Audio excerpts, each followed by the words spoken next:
नमस्कार। स्वागत है आपका न्यूज नशा में। लेकर आया हूं आपका अपना कार्यक्रम जब सत्य डोलता है तो अशोक वानखड़े बोलता है। आज क्या सत्य डोला?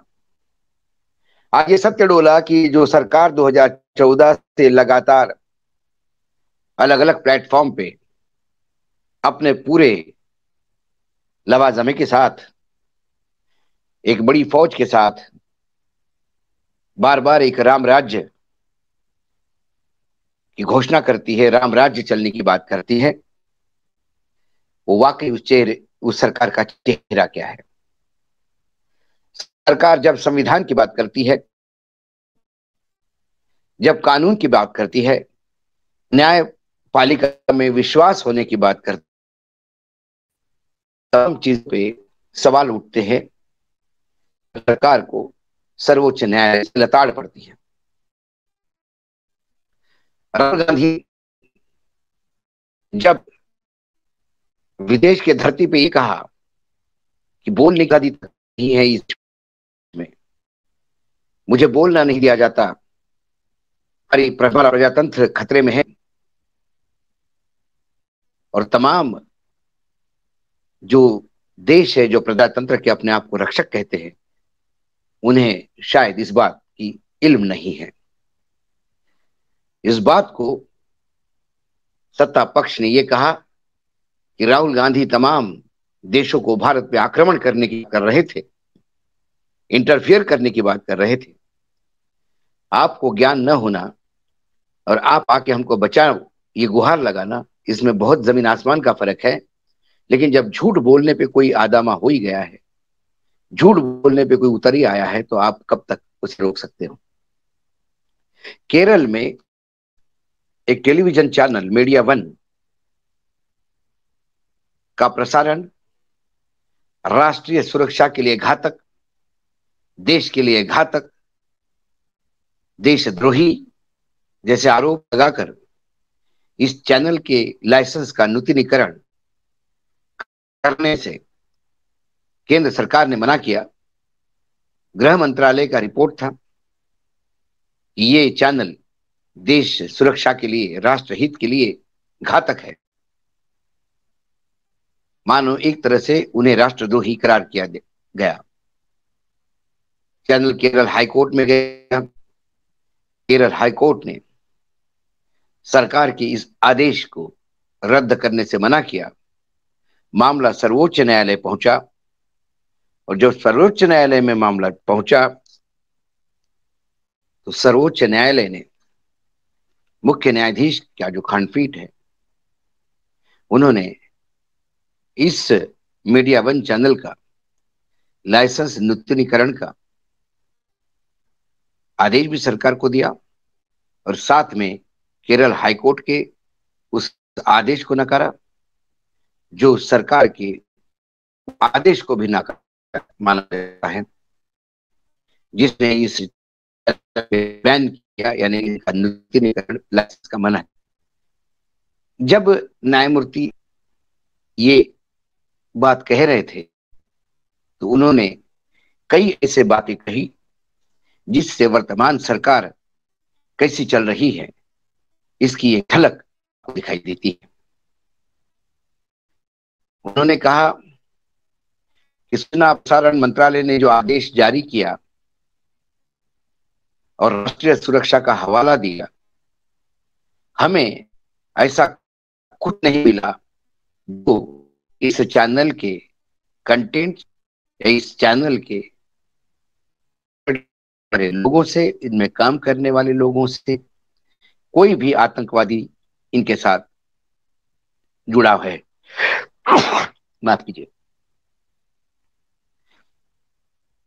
सर्वोच्च न्यायालय को यह कहना पड़ा, हवा में राष्ट्रीय सुरक्षा के दावे नहीं किए जा सकते हैं।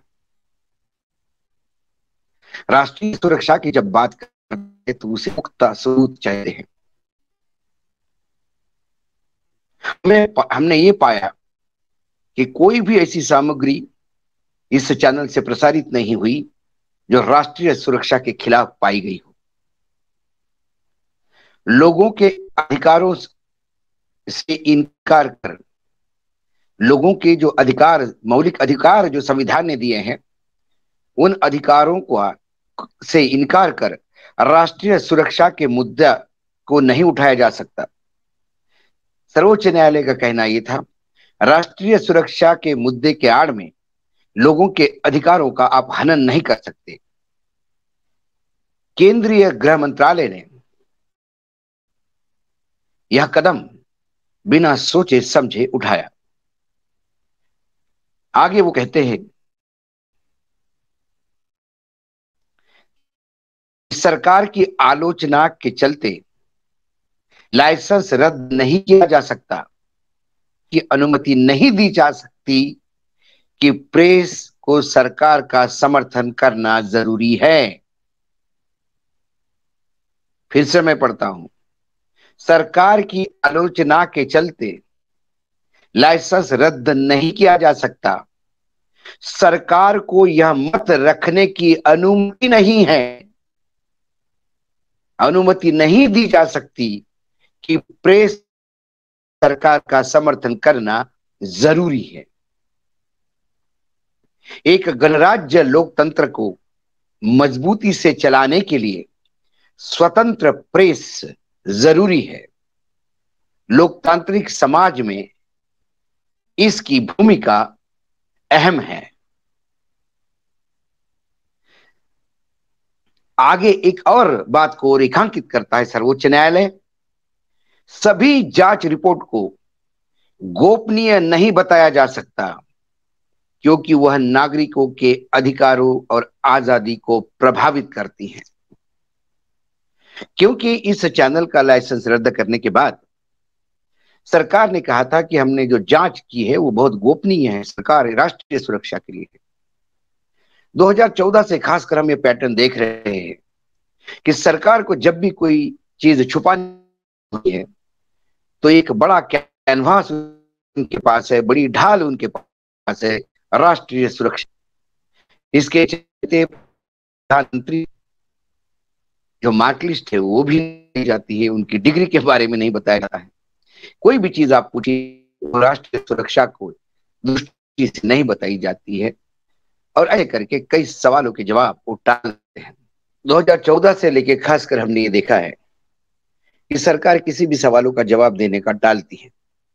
सरकार बार बार, या भारतीय जनता पार्टी जिसका सरकार में केंद्र में सत्ता है, वो बार बार कहती है कि संसद में चर्चा करने के लिए सरकार तैयार है, लेकिन जब चर्चा की बात आती है तो चर्चा में उठे हुए सवालों को जवाब देने के बजाय, जब चर्चा की बात आती है 2014 से लेकर खासकर हमने ये देखा कि सरकार सवालों के जवाब देना टालती है। जब भी बात उठती है तो सरकार ये जरूर कहती है, भारतीय जनता पार्टी जिनकी सत्ता केंद्र में है, ये जरूर कहती है कि हम सदन में चर्चा करने के लिए तैयार हैं, लेकिन जब चर्चा करने के लिए शुरुआत होती है तो विपक्ष से उठाए गए प्रश्नों के सवाल देने के बजाय विपक्ष ने अतीत में क्या क्या गलतियां की है इसका पाढ़ा पढ़ने का काम करते हैं। खासकर हिंडनबर्ग रिपोर्ट आने के बाद अडानी सेट को लेकर जो सवाल लगातार राहुल गांधी ने अपने एक लंबे ऐतिहासिक भाषण में किए, उसका जवाब तो प्रधानमंत्री ने दिया नहीं, लेकिन अभी तक कांग्रेस की सरकार ने क्या क्या कुकर्म किए इसका पढ़ा पढ़ा, और अंत में हिंडनबर्ग रिपोर्ट और अडानी, इसके बारे में अभी तक सरकार कोई बात करने को तैयार नहीं। सर्वोच्च न्यायालय को एक कमेटी नियुक्त कर इसमें क्या गड़बड़ है ये देखने का समय इसलिए आया, या जरूरत इसलिए पड़ी, क्योंकि केंद्र सरकार कहीं ना कहीं सवालों से भाग रही है। ऐसे ही जब सरकार के कुकर्मों का पढ़ा, गलतियों का पढ़ा यदि कोई चैनल पढ़ता है तो फिर सरकार उसके ऊपर राष्ट्रहित का नाम लेकर, राष्ट्रीय सुरक्षा का नाम लेकर उसका लाइसेंस कैंसिल करती है या उनको बैन करने का प्रयास करती है। ऐसे में सर्वोच्च न्यायालय की आज का निर्णय और उनकी दी हुई नसीहतें एक बात तो रेखांकित करती है कि वाकई राहुल गांधी जो कह रहे थे उसमें कोई गलती नहीं थी। सरकार क्या संविधान से चलती है? यदि सरकार संविधान से चलती है तो उस संविधान ने जो नागरिकों के अधिकार दिए हैं, उस अधिकारों का हनन करने वाले आदेश सरकार कैसे दे सकती? सरकार अपनी आलोचना क्यों नहीं सुनना चाहती? ये सरकार इस देश में सभी को गोदी मीडिया बनाना चाहती है, जो सरकार की गलतियों को देख के बार बार दिन भर सुबह से शाम तक सरकार को महिमा मंडित करनी पड़ती है। सरकार क्या अपने गलतियों पे या अपने किए हुए पापों पे पर्दा डालने के लिए ये तमाम मीडिया का उपयोग करती है, जिन्हें करोड़ों के विज्ञापन दिए जाते हैं, और जो चैनल जैसे कि मीडिया वन है या बीच में NDTV था, जो चैनल इसी बात करते हैं, उनको या तो किसी धन्ना सेठों के हाथे खरीदा जाता है या फिर उनका लाइसेंस ही रिन्यू नहीं होता, उन्हें बंद किया जाता है। सर्वोच्च न्यायालय का यह आदेश इस सरकार के लिए नसीहती नहीं, इस देश में राइट टू एक्सप्रेशन और ताकतवर मीडिया जो वाकई सत्य जनता के सामने पहुंचाना चाहता है, उसके लिए एक अच्छी खबर है, एक अच्छी शुरुआत है। सरकार आने वाले समय में किसी चैनल को बैन करने के पहले, किसी पत्रकार को जेल में डालने के पहले 3 बार सोचेगा, क्योंकि सर्वोच्च न्यायालय ने ही सरकार को बता दिया कि आपके हाँ में हाँ मिलाना या आपके भटेती करना या आपको मनोरंजन करना, ये चैनलों का काम है, ये मीडिया का काम है, प्रेस का काम है। यदि आप ये सोचते हैं तो आप बहुत बड़ी गलती कर रहे हैं, क्योंकि एक सशक्त लोकतंत्र में फ्री प्रेस यानी आजाद मीडिया की नितांत जरूरत है। आजाद मीडिया तब रहेगा जब सरकार ना डराएगा, ना धमकाएगा, ना खरीदेगा।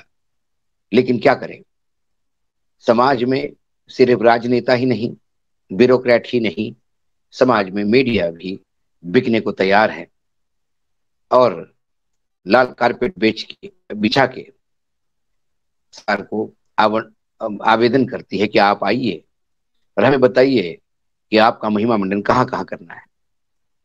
इसीलिए जब कोलकाता में पुल गिरता है तो भ्रष्टाचारी पुल होता है, और जब गुजरात में पुल हादसे में 100 से ज्यादा लोग मरते हैं तो लोगों की गलतियां होती हैं।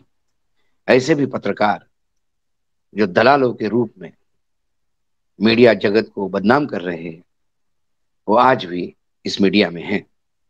उन सब के लिए भी एक बड़ा तमाचा है कि जो आप ये कर रहे हैं, ये पत्रकारिता नहीं। पत्रकारिता का काम सरकार की गलतियों पे आलोचना करना भी है, और सरकार का काम इस आलोचना को सुनना है, ना कि इस आलोचना का मुंह बंद करना है। तो सरकार के दावे, तमाम मंत्रियों के दावे, तमाम बड़े नेताओं के दावे और तथा कथित गोदी मीडिया के दावे कि यहाँ लोकतंत्र बेहतरीन तरीके से जिंदा है, या मीडिया फ्री है और यहाँ राइट टू एक्सप्रेशन, बोलने का अधिकार सभी के पास है, वो सत्य आज डोला, क्योंकि सर्वोच्च न्यायालय को ये बोलना पड़ रहा है कि सरकार ने बहुत बड़ी गलती की। बड़ा सत्य डोला तो अशोक वानखेड़े बोला। आज इतना ही, कल फिर आऊंगा किसी विषय के साथ। तब तक के लिए नमस्कार, देखते रहिएगा न्यूज नशा। और आप हमसे जुड़े रहने के लिए सब्सक्राइब करें YouTube पर, फॉलो करें Twitter पर और लाइक करें Facebook पर। और ज्यादा जानकारी के लिए आपको टाइप करना होगा सिर्फ न्यूज नशा।